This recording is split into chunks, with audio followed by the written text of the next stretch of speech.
अनुमोदन प्रस्तावक हो गया। शुरू करें। आज के इस क्लास में हम लोग 100 अंक हिंदी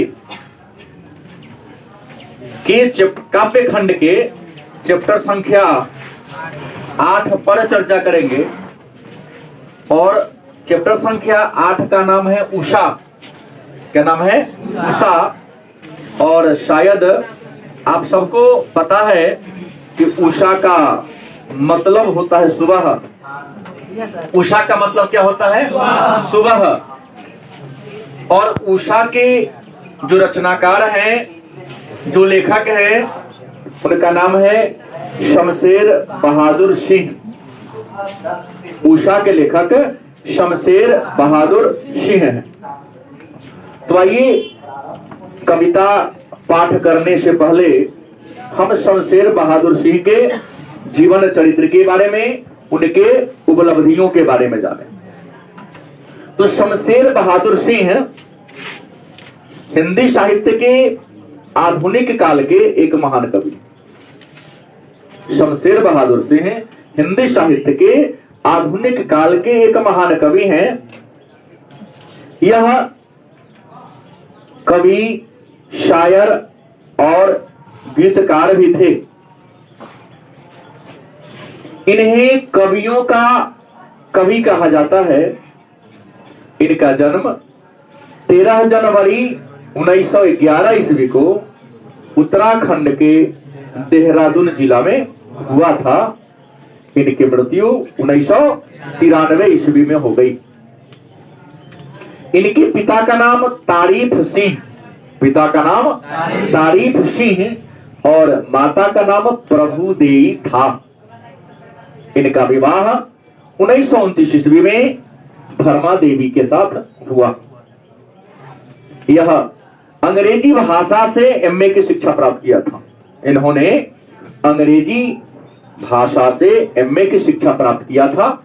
यह अज्ञेय का पूरा नाम है सच्चिदानंद वीरानंद वात्स्यायन अज्ञेय और नागार्जुन के समकालीन थे। इन्हें प्रयोगवाद का प्रतिनिधि कवि कहा जाता है और इनको प्रसिद्धि मिली दूसरा सप्तक से। दूसरा सप्तक इनकी रचना है, तो दूसरा सप्तक से इनको प्रसिद्धि मिली। और कई बार पूछा गया प्रश्न है कि दूसरा सप्तक का प्रकाशन कब हुआ? तो 1951 ईस्वी में दूसरा सप्तक का प्रकाशन हुआ। उसी किताब से इनको प्रसिद्धि मिली, फेमस हो गए। यह कवि, शायर और गीतकार थे। इन्हें कवियों का कवि कहा जाता है। इन्होंने लेखन कार्य की शुरुआत 1932-33 से शुरू किया। उससे पहले लिखते नहीं थे। 1932-33 में शुरू किया लिखना। 1978 में सोवियत रूस की यात्रा किए थे। इसके अलावा यह प्रेमचंद्र सृजन पीठ, एक बोर्ड है, शिक्षण बोर्ड, तो प्रेमचंद्र सृजन पीठ तथा विक्रम विश्वविद्यालय उज्जैन के क्या रहे हैं? अध्यक्ष के रूप में काम किया। इनकी प्रमुख रचना में रूपाभ, कहानी, माया, नया साहित्य, नया पथ, मनोहर कहानियां। इसके अलावा टूटी हुई बिखरी हुई और सुकून की तलाश, यह गजल है। सुकून की तलाश क्या है? गजल है। क्या है? गजल का संग्रह है। इसके अलावा कुछ अन्य फेमस है। दूसरा सप्तक जिसका प्रकाशन 1951 में हुआ। कुछ कविताएं 1959 में, कुछ और कविताएं 1961 में, चुका भी नहीं हूं मैं 1975 में, इतने पास अपने 1980 में, उदिता यह भी 1900 और बात बोलेगी 1981 में इनके प्रमुख रचना है। उम्मीद है आप सबको समझ में आया होगा और एक दो बार अपने घर पर जाकर अभ्यास कर लेंगे, इसको पुनः अवलोकन कर लेंगे तो समझ में आ जाएगा। आप सबकी सबसे बड़ी बुराई क्या है कि आप केवल यहाँ पढ़ते हैं और जब घर जाते हैं तो अपने बैग को कचरा की तरह फेंक देते हैं। तो सरस्वती माता भी आपको कचरे समझती है ब्रेन को। इसके ब्रेन में है ही नहीं कुछ। पुस्तक का सम्मान करो। नहीं, ये नहीं कि हम तो इसको 2-3 बार पढ़ लिए, क्या है ध्यान रख लेंगे, तो कल कभी आता। इसलिए आज सारे बच्चे टेस्ट में खड़ा हो गए। थोड़ा सा अपने लिए जीना सीखिए। आइए शुरू करते हैं। उषा मतलब सुबह, मतलब प्रातः। ये जो कविता है इसमें 2 पद हैं। कितने पद हैं? 2 पद हैं। और इस पद में, इस कविता में शमशेर बहादुर सिंह ने सुबह के समय का, प्रातः काल में आकाश कैसा दिखता है, भोर का माहौल कैसा होता है, सुबह का समय का दृश्य कैसा होता है, उसी बात का क्या किया है, जिक्र किया है इसमें। ठीक है, मतलब सुबह के माहौल का, सुबह के समय कैसा होता है, कैसा प्रतीत होता है, इसी बात का जिक्र इस कविता के माध्यम से शमशेर बहादुर सिंह ने करने का प्रयास किया है। सबके सामने किताब होगा, खोल के देखेंगे। मैं पद को पढ़ रहा हूं। प्रातः मतलब सुबह, प्रातः मतलब प्रातः नभ था, मतलब प्रातः मतलब सुबह का आकाश था। प्रातः नभ था मतलब सुबह का आकाश था। बहुत नीला शंख जैसे, माने गहरा नीला, बहुत नीला मतलब गहरा नीला। और कैसा? तो शंख जैसा, पवित्र शंख जैसा उज्जवल। शंख देखें आप लोग, शंख जो पूजा के बाद बजाया जाता है, नहीं उजला होता है, अलग अलग आकृति, अलग अलग डिजाइन का होता है। वही कहता है कि सुबह का नभ कैसा था, सुबह का आकाश कैसा था, तो गहरा नीला और शंख के समान उज्जवल और पवित्र। पहले का लाइन का मतलब यही हुआ। यह वस्तुनिष्ठ प्रश्न बनता है कि शमशेर बहादुर सिंह के अनुसार सुबह का नभ कैसा था, गहरा नीला और किसके समान, शंख के समान उज्जवल और पवित्र। दूसरा प्रश्न करते हैं वह कि भोर का नभ, भोर का नभ मतलब सुबह नहीं हुआ है, सुबह से कुछ घंटा पहले। भोर मतलब सुबह होने से कुछ घंटा पहले के समय को क्या कहते हैं, भोर। मतलब रात्रि का चौथा पहर। भोर का मतलब क्या हो गया, रात्रि का चौथा पहर। भोर का नभ, प्रश्न अपने आप से करते हैं, मैंने भोर का नभ कैसा है, लिखा है राख से लिपा हुआ चौका। राख, सभी आप ग्रामीण क्षेत्र से आते हो, शायद सबको पता है कि राख का मतलब क्या होता है। हमारे गांव में आज भी जलावन की कमी नहीं है शायद, तो आज भी हमारी माताएं ग्रामीण क्षेत्र में रहने वाली लो मिडिल क्लास के परिवार में उपला से, चिपरी से, गुरहा से, लकड़ी से खाना बनता है। जब पकता है तो वह जलावन जब जल जाता है, जो अवशेष बचता है उसको राख कहते हैं। और मैं बार बार बोलता हूं कि भारत की जो सभ्यता है, भारत की जो परंपरा है, भारत की जो संस्कृति है, वह गांव में बसती है। शहर में तो संस्कृति का लोप हो रहा है। शहरों में भारतीय संस्कृति का पतन हो रहा है, गला घोंटा जा रहा है। यहाँ पर सुबह जब घर में माँ आपकी जगती होंगी, बहुत ऐसे बच्चे मेरे बात सुन रहे तो बात को मानेंगे, मानना पड़ेगा उनको।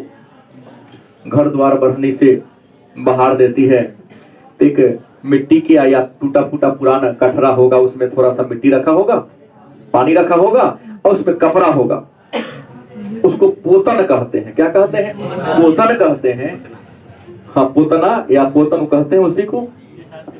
क्या करती हैं, जब घर द्वार को बहार देती हैं तो जिस घर में खाना बनता है उसको चौका कहा जाता है। जिस घर में भोजन बनता है चौका, अच्छे शब्द, रसोई घर जहां रस की वर्षा होती है उसे रसोई घर कहते हैं। शहर में रसोई का घर, रसोई शहर में कहता किचन, जहां किचकिच होता है। देखो खूब जगह थोड़ी होता है, कभी किचन मत कहना मेरे ख्याल से, रसोई घर जहां रस की वर्षा होती है, नाना प्रकार के पकवान बनते हैं ना, रस ना हो रहा है, चाहे जलेबी बने, मिठाई बने, रसदार सब्जी बने, तस्मई पूरी बने। तो हमारे माताएं, हमारी बहनें सुबह में घर द्वार को बरनी से साफ करने के बाद पोतन से अपने चौका को, माने चूल्हा के अगल बगल में साफ करती है कि नहीं करती? अच्छा, चूल्हा चौका को साफ करती है तो चूल्हा के अंदर देखना बाहर का तो थोड़ा होगा मिट्टी जैसा, लेकिन अंदर जल गया रहता है तो लाल हो गया रहता है। गलत या सही? हाँ, खा जाता है, सोन लगता है खाने। मिट्टी बहुत लोग खाता है, चूल्हा के अंदर का मिट्टी निकाल निकाल। हाँ, खपरा खाता है कुछ लोग। तो प्रश्न क्या है कि उसको जब उस मिट्टी से लीपा जाता है, पोता जाता है, तो देखिएगा लगेगा कि करिया पर लाल रगड़ दिया गया। वही वर्णन करते हैं यहाँ पर। अगर वो समझते तो समझने में दिक्कत नहीं होगी। कहता है भोर का नभ, माने सुबह से पहले के समय को क्या कहते हैं? तो प्रश्न अपने कहते तो भोर का नभ कैसा होगा? ये तो कह दिया कि सुबह का नभ गहरा नीला शंख जैसा उज्जवल और पवित्र है। प्रश्न भोर का नभ कैसा? तो लिखा है राख से लिपा हुआ चौका, बहुत काली सील, बहुत माने ज्यादा, काली माने करिया, सील माने पत्थर, बहुत एकदम करिया का पत्थर जैसा, जरा से लाल केसर से कि जैसे धुल गई हो सलेट पर या लाल खड़िया चाक पर मल दी गई। करिया पत्थर जैसा है, और करिया पत्थर पर जैसा ललका रंग को रंग कर पानी से क्या कर दिया गया हो, धो दिया गया हो, वैसा प्रतीत होता है। क्योंकि मैं पहले ही बोल दिया हूं, चौका जब माताएं लगते हरिया गील गील रहता थोड़ा थोड़ा, नहीं तो थोड़ी साफ किए। सुबह देखना तो आपका आकाश वैसा लगता है, गीले चौका के समान दिखाई देता है, कालापन लिए रहता है। जब सूर्य निकलता है तब ना लालिमा आता है, लेकिन लालिमा आने से पहले देखना ब्लैक ब्लैक दिखाई देता है। नहीं, जब सूरज का उस काला पर सूरज का प्रकाश पड़ता है तो लगता है कि लाल का रंग को क्या कर दिया हो, बिखेर दिया हो। ऐसा सुबह का सूर्य हमको दिखाई कभी ने इस पद में यही बात लिखा है। सबको समझ में आया? दोबारा बाद में रिवीजन करूंगा, पहले आगे पढ़ते हैं। दूसरा पद है नील जल में। दूसरा पद लिखा कि नील जल में या किसी की गौर झिलमिल देह जैसे हिल रही हो और जादू टूटता है उस उषा का अब सूर्योदय हो रहा है। ध्यान दें, लिखते हैं कि नील जल में मतलब नीला जल में, नील जल मतलब नीला जल में, या माने अथवा या और किसी की गौर देह झिलमिल देह जैसे हिल रही हो। फिर कहता है कि सूर्योदय या सुबह और कैसा कैसा प्रतीत होता है। तो कभी कहते हैं कि सूर्योदय के समय या सुबह के समय हमको आकाश दिखता है कभी कभी जब आकाश में बादल ना हो, आकाश पूर्णतः साफ हो। तो आकाश पूर्णतः जब साफ होता है तो आकाश नीला दिखाई देता है। और सूर्य 7 रंगों के मिलने से बना है। सूर्य के प्रकाश में कितने रंग हैं? और 7 रंग को मिला दो तो उजला बन जाता है। क्योंकि सूर्य के स्पेक्ट्रम में कितने रंग हैं? बैजनिया पिनाला, अंग्रेजी में विवजियोर। उसको स्पेक्ट्रम पर आप डालो तो स्पष्ट 7 रंगों में क्या हो जाएगा? बिखर जाएगा। और 7 जब रंग मिलेगा तो क्या बन जाएगा? उजला।